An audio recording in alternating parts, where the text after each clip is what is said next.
May the 9th, 2014. Guys, you've been watching the Pope series of videos that I've been doing ever since the shenanigans with the demonic worship and the recalling of the dead there at the St. Peter's Square with the ancient Egyptian obelisk. You've also seen where the Pope has used priests from around the world, regardless of the denominations, to embrace this new charismatic religion that's not really Christianity at all. And they're calling it now that there's really only one world religion, the Catholic religion. But Pope Francis called Friday, that's today, for governments to redistribute wealth to the poor in a new spirit of generosity to help curb the economy of exclusion that is taking hold today. You see how Satan works? We know about the 1% of the wealthy, and he's going to use that to play into this new world mark of the beast money system.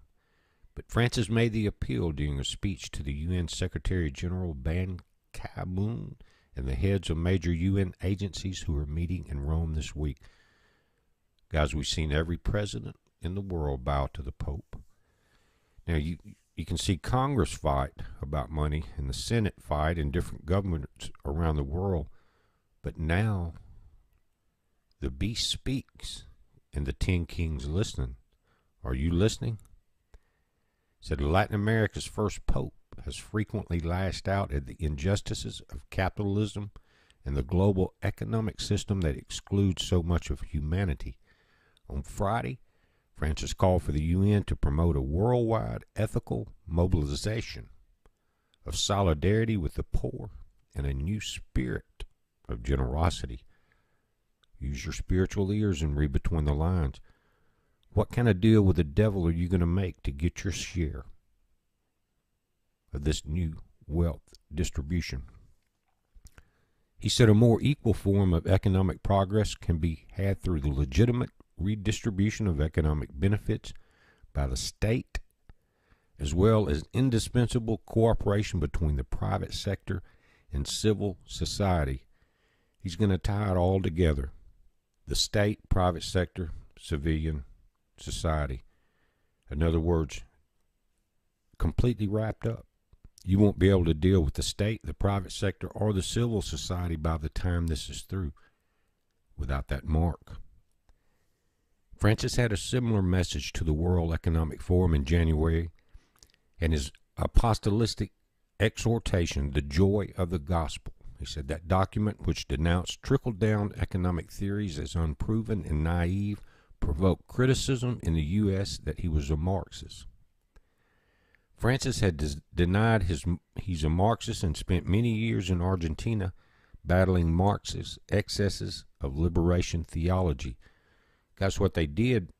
He had to escape from there before he went to jail to Rome, where he became Pope, because they murdered thousands. If they didn't go along with the new government that the Pope backed up, they dropped them out of airplanes. The Pope and his bunch would go in and bless the torture chambers. He also said he urged the UN to promote development goals that attack the root causes of poverty and hunger, protect the environment, and ensure dignified labor for all. Get the slaves working, guys. Said specifically this involves challenging all forms of injustices and resisting the economy of exclusion, the throwaway culture, and the culture of death, which nowadays sadly risks becoming passively accepted.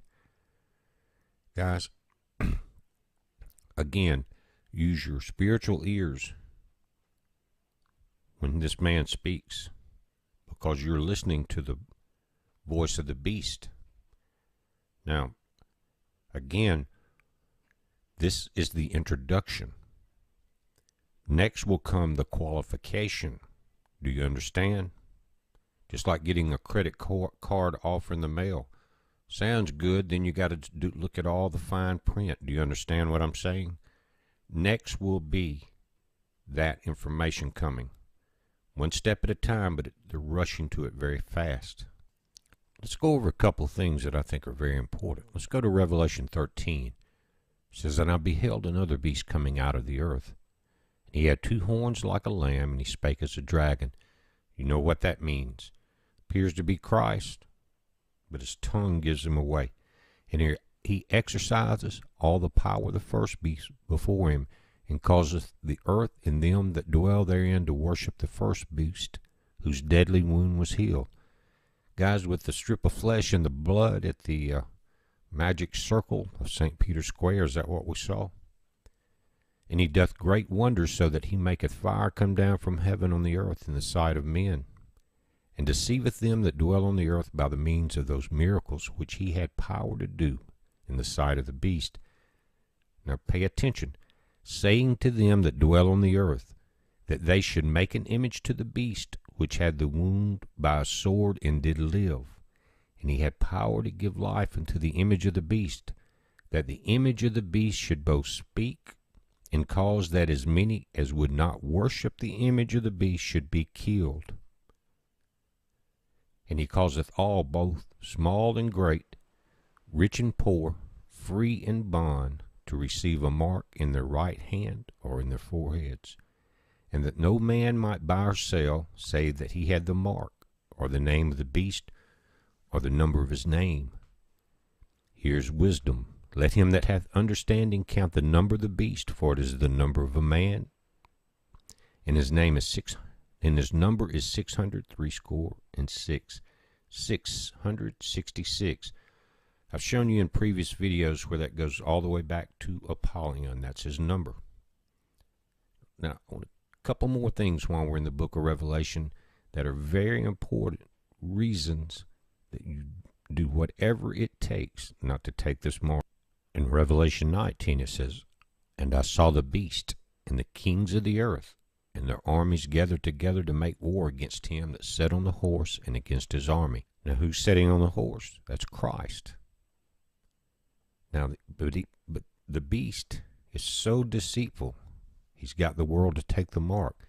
Now the kings of the earth and the armies are gathered together to make war. Where? In Israel. What do we see the Pope going to do? Create this division.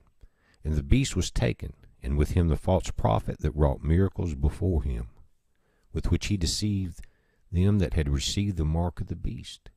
So you're going to get deceived if you got that mark. And them that worshipped his image, these both were cast alive into a lake of fire burning with brimstone. You understand? If you take it, you're doomed. One more verse. Let's go on to chapter 20. It says, "And I saw an angel come down from heaven, having the key of the bottomless pit and a great chain in his hand. And he laid hold on the dragon, the old serpent, which is the devil, and Satan, and bound him 1,000 years. That's the millennium. And cast him into the bottomless pit, and shut him up, and set a seal upon him, that he should deceive the nations no more, till the 1,000 years should be fulfilled. And after that he must be loosed a little season." Pay attention. "And I saw thrones, and they that sat upon them, and judgment was given unto them. And I saw the souls of them that were beheaded for the witness of Jesus, and for the words of God, in which had not worshipped the beast, neither his image, neither had received his mark upon their foreheads or in their hands. And they lived and reigned with Christ 1,000 years. He didn't see the souls, the ones that had taken the mark. All right, I hope you're listening, guys. Be aware what the Pope's doing. Most of you are.